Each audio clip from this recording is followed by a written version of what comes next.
Alappuzha വളഞ്ഞവഴിയിലാണ് tanker തീരത്ത് അടിഞ്ഞത്. പുറം കടലിൽ തീപിടിച്ച സിംഗപ്പൂർ കപ്പൽ വാൻഹായിലേതെന്നാണ് സംശയം. നമ്മൾ ആദ്യം നൽകിയത് ഒരു സേഫ്റ്റി ബോട്ട് കരക്കടിഞ്ഞ വാർത്തയായിരുന്നു. അതുകൊണ്ട് തന്നെ അവിടെ സേഫ്റ്റി ബോട്ട് ആയതുകൊണ്ട് തന്നെ വലിയ ആശങ്കയുള്ള ഒരു സാഹചര്യം ഉണ്ടായിരുന്നില്ല. പക്ഷേ ഇപ്പോൾ അവിടെ നിന്ന് ഏകദേശം 8 കിലോമീറ്റർ മാറി വളഞ്ഞ വഴിയിലാണ് ഒരു ടാങ്കർ തീരദേശത്തോടെ കടലിന് കരയ്ക്ക് അടിഞ്ഞിരിക്കുന്നത്.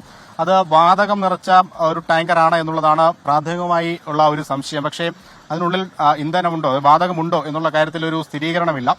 അപകട സാഹചര്യം, ജാഗ്രതാ നിർദ്ദേശം ഉള്ളതുകൊണ്ട് തന്നെ അത് പരിശോധിക്കാനുള്ള വിദഗ്ധർ ഇവിടേക്ക് എത്തിയിട്ടുമില്ല. നിലവിൽ പോലീസാണ് ഈ സ്ഥലം നിയന്ത്രിക്കുന്നത്. ആളുകളെ നിശ്ചിത, ഈ വീടുകളൊക്കെ ഒരുപാടുള്ള പ്രദേശമാണ്. ഇവിടെ നിന്ന് നിശ്ചിത ദൂരപരിധിയിലേക്ക് ആളുകളെ മാറ്റിയിട്ടുണ്ട്. സമീപത്തുള്ള വീടുകളിൽ നിന്ന് ആളുകളോട് തൽക്കാലം ഒന്ന് മാറി നിൽക്കാനും ആവശ്യപ്പെട്ടിട്ടുണ്ട്. നിലവിൽ എന്താണ് ഇതിനുള്ളിലുള്ളത് എന്ന് അറിയാത്തത് ഒരു ആശങ്കയാണ്. അതിന്റെ പിൻവശത്തായി ഒരു മീറ്റർ ഉണ്ട്. ആ മീറ്ററിൽ നിലവിൽ 0 ആണ് അളവ് രേഖപ്പെടുത്തിയിരിക്കുന്നത്. അതുകൊണ്ട് തന്നെ അതിനുള്ളിൽ എന്തെങ്കിലും ഉണ്ടോ, ഇല്ലാത്തത് കൊണ്ടാണോ 0 രേഖപ്പെടുത്തിയത്, അതോ ഈ കഴിഞ്ഞ 7 ദിവസം കടലിൽ നിന്ന് ഒഴുകിയെത്തിയതാണ്, അങ്ങനെ മീറ്റർ തകരാറിലായതാണോ എന്നടക്കമുള്ള സംശയങ്ങളുമുണ്ട്. നിലവിലിപ്പോൾ പോലീസ് ഈ ഭാഗം അത് റിബണൊക്കെ വെച്ച് ആളുകളെ ഇങ്ങോട്ടേക്ക് പ്രവേശിപ്പിക്കുന്നത് പൂർണ്ണമായും തടഞ്ഞിട്ടുണ്ട്.